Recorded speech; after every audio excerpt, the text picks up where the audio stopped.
always wanted to give something back to my city. Sometimes it was just this feeling I got, but not really sure why. Growing up, I would only hear bad things about Stockton, and I still do. It's ugly, it's boring, it's dangerous, it's ghetto. Everybody's poor, the homeless are infiltrating the city and ruining it. And I got tired of hearing that, even if some of it's true. Sometimes I feel like I have more reasons to hate my city instead of vouching for it. Some terrifying moments in 5 years California. ago, I could have lost my dad.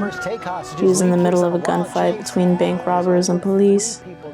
He had to go to therapy afterwards. It was keeping him up at night. He's been robbed at work himself.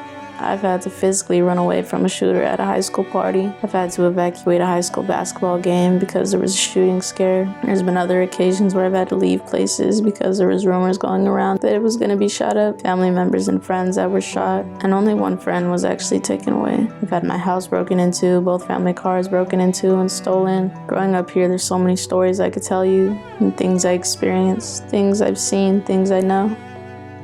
But I've never looked at any of my own situations as trauma. I get bad dreams every now and then, but my dad taught me that there's always someone that has it worse than you. Someone's always struggling more, and I didn't let those things harden my heart and make me resent the city. And over the years, I've met really good people that have balanced that out.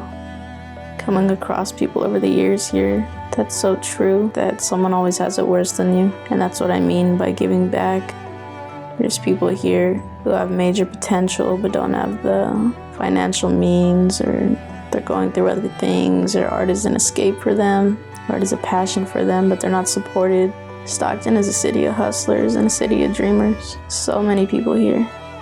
I've been inspired by a lot of people from the community that I've come across over the years. There was a time where I started working on a feature-length documentary highlighting good things that were going on in the city. That ways I had evidence to prove to people that were talking down, like, this is what we have, this is what's going on here, and you don't even know about it. I was interviewing different creatives and entrepreneurs, nonprofit executives. Pretty much anybody that I saw was trying to make a difference and making the city better. And I've met really good people who stand for really good causes.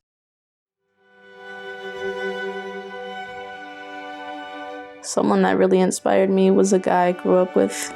His name is Brandon Harrison. We went to the same schools. Sometimes we would hang out together and skateboard or ride bikes with other neighborhood kids. We didn't talk at all when we got older, just naturally parted ways. He was into gangs. He got mixed up with some bad people, doing some bad things. He was into his own thing. I think he was even locked up at some point. Some time went by and he completely turned his life around though. He had 2 kids. He became an activist and a mentor.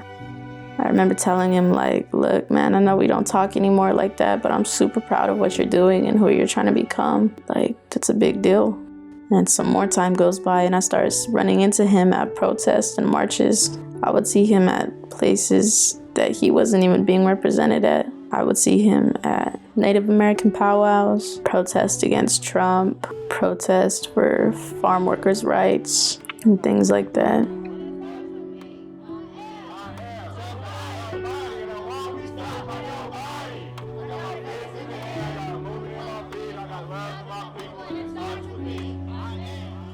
Anytime there was a movement to represent a good cause, he was there.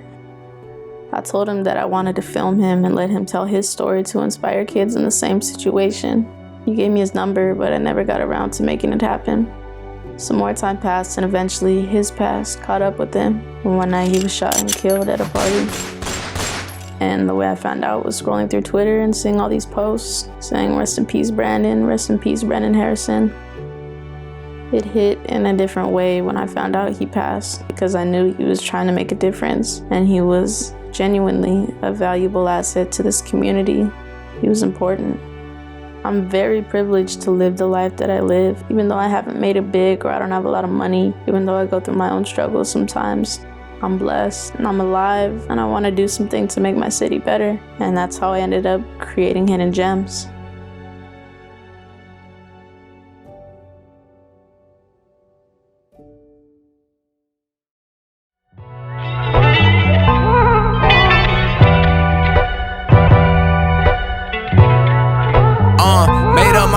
Been a minute since the steel toes.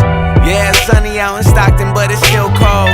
Yeah, and I'm Major Pain to them haters or Sergeant Bill Cole. Staying clean when things get messy, Cuddy, that's the real goal.